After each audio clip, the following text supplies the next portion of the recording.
Terry Fedorenko, and I have 5 kids.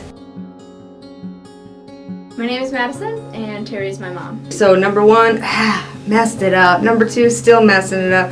Number 3, I was like full board. Number 4, I was like, I give up. And number 5, I'm like, figure it out. We homeschooled for a few years. I was homeschooled for a couple years. I remember a time that she claims never happened, but I really think it happened. That like we couldn't get the Bible CD to work. And so put it on CD because it's probably with everything, and this, I don't know, she pushed the button and it stopped playing, and then I couldn't get to play again. And she was very upset about it. So I took the CD out and threw it across the floor. And she got so mad, she took the CD and chucked it in the garbage, which is equivalent to throwing the Bible away.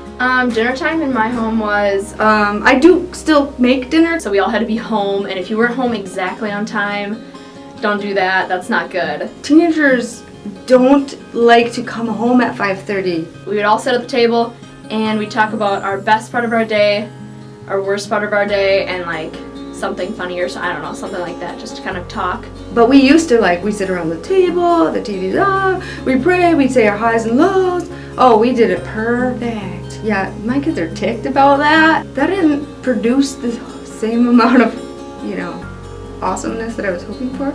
And so, or maybe it didn't, I don't even know. Maybe we'd have skipped dinners all together and then we'd have criminals. Families that eat together, stay together. Have you seen the commercials? Like, if you're a good parent, you have family dinners. Yeah, you know what that looks like in real life? Fighting! If we fought around the table, yeah, that's not allowed either, so we just get yelled at, so we try not to do that too. We'd always make jokes about like my mom's food too, like her cooking. But I do still make dinner, and P.S. they love it. There was a moment where I felt like, yep, I just wrecked that kid. So she was like 5. I was gonna go to this book group, and so I have 5 kids, and I think she wanted my attention or something, which makes sense. But anyway, so she's like, she's in my space, and I'm trying to get things ready, and I have to go, and there's a time supposed to be there, and so she stands in the door with her hands out, and I pushed her because she got in my way. I don't even remember my mom pushing me down. So she just fell to the floor, and then I was like, fell to the floor, and so we both bawled. My mom told me that she pushed me down one time. I do not remember any of that story. I didn't go to the book group because I was like, I'm a loser. She feels really bad, and she'll talk about it like it was just the worst thing that she's ever done. But I thought I wrecked that kid, in that moment. It has not affected me. Most of the time I thought I needed to have it all together for them. I thought they needed to see me be strong, they needed to see my husband and I get along, agree on everything. When I was thinking about talking about my mom, I was really excited because now that I'm out of my home, and I miss my mom.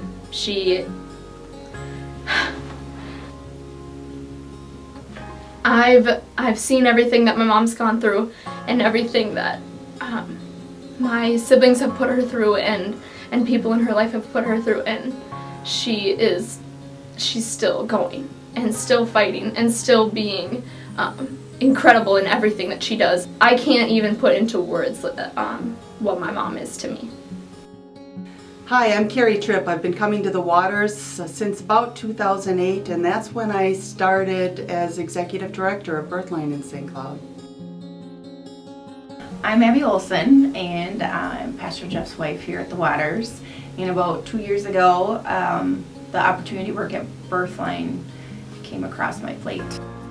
I would describe myself as a boss who really learned by fire. I was more or less thrown into a position I didn't expect to be in. She's focused, she's direct, she's a visionary, and she likes to get things done. There isn't one person in this community that doesn't get served because they don't know we're there to help. We are there to do a job, and we're client-based, and so really bringing in joy and being those first people of hospitality when our clients walk in the door, not knowing what they've faced. If we don't have any money, if we don't have the time, if we don't have the staff, none of that really matters if somebody has to be served. Carrie cares about everything. Carrie has a lot on her plate, and what she cares about is the mission of Birthline. That's the heart of it. She cares about doing her job well. So the problem with that is my expectations are a little high.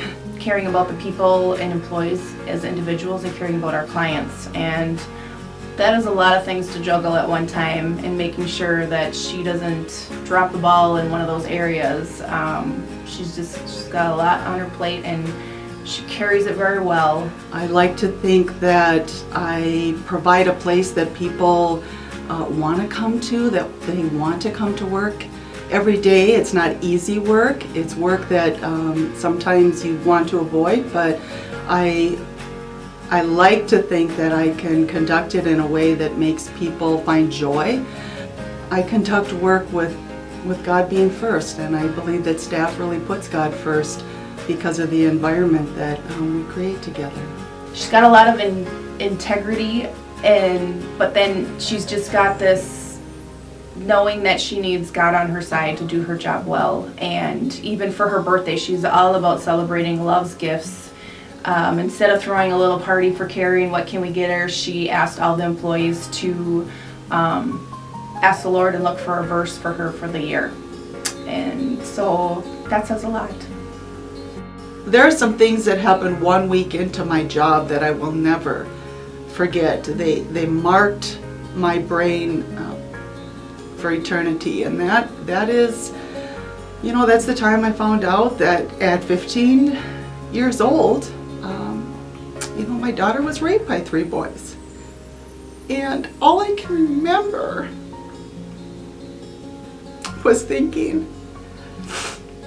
besides all the mom things that went through my head,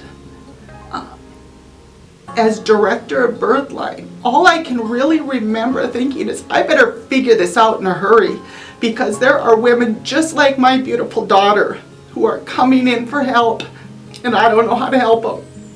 And what I love and cherish and is so genuine is she is the same person. You don't get 2 sides to Carrie. You get business Carrie, and of course she's a director, and that is the hat she has to wear at Birthline, and so I would expect that. But her character and her integrity and her compassion and really her servanthood, serving us as her employees, comes across all the time.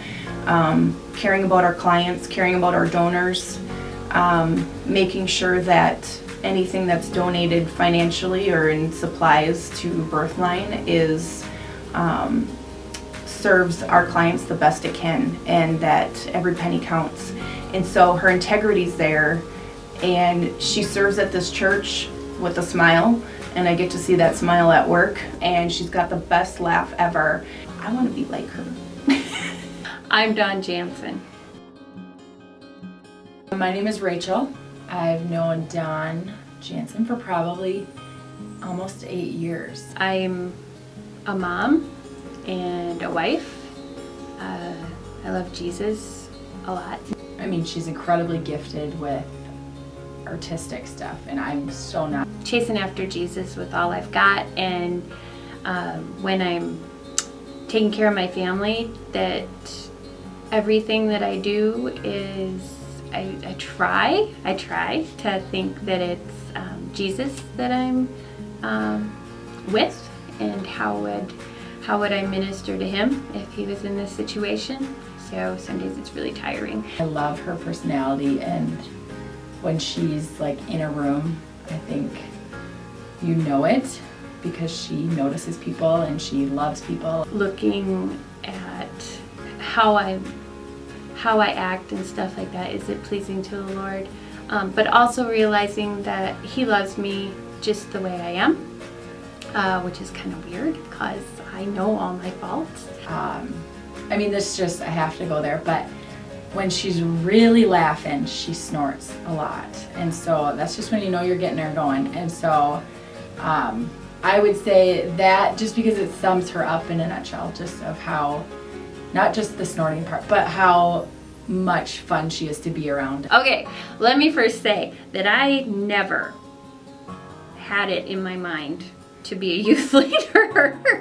Never. thought in a million years that I would work with youth, because honestly, I struggle with my own kids and other people's kids. I have super, super high expectations, and I really think that kids can reach those expectations, but I'm not really patient.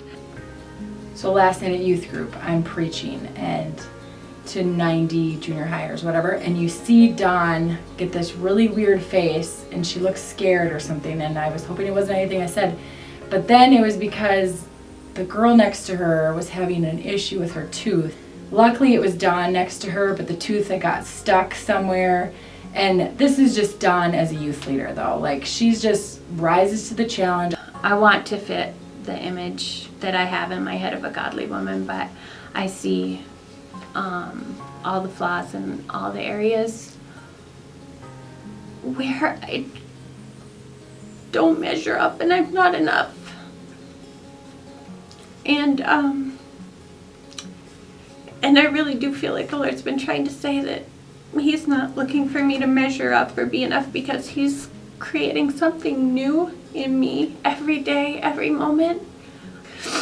So while I'd like to live up to that image, some days I really just fall so short. She has such a giving heart. Whenever there's a need or anything, Dawn is always so quick to step in, and she has passed that down to her kids, who love to give. They just love to give all the time. It's pretty cool to see watch them raise money for missions or things like that, and to know that that's a quality that they've learned from their parents is really cool to watch. I think I get to the end of myself and I literally cry out, I can't do this anymore. And that's when that childlike faith comes in and says, but God is good and He is faithful and He is true and He is just. And even though I don't understand what's happening, there's that, mustard seed of faith that makes me go, I can face another day because Christ is in me. I could, the power that rose Jesus from the dead is in me. It's in me. And so I can face whatever is thrown at me. Except that girl with the tooth problem. I think that while being a person that is constantly looking to better themselves can be a weakness, it can also be a strength. I'd say she's always full of joy, and she is gentle. Like, her spirit is just gentle. How she loves people is in a gentle yet, come on honey, get up, let's go kind of way, which is really fun to have on a leadership team, but also have as a friend. I would say lovable is one word to describe Dawn.